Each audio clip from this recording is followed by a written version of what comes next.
नमस्कार जय जगन्नाथ सकाळु पंचफुटन सरिष अलगा करुँची कहीं बाहर वर्षा होची आउ घरे गोटा सरिषर आवश्यकता रही वर्षा पागरे आज माँ हाथ ना खाया की इच्छा है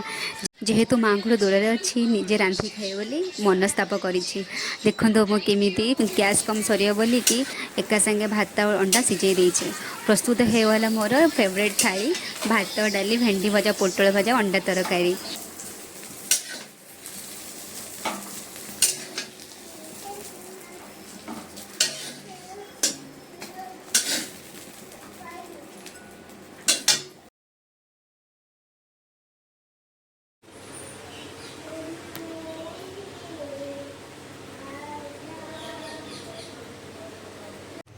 तीर खाइबा लक्ष्मी अप्पा घर आसी माँ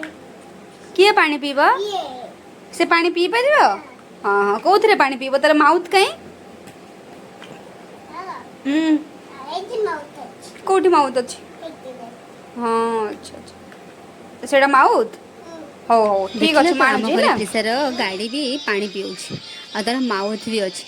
संध्यारे पकोड़ी सहित सरला रही नमस्कार जय जगन्नाथ।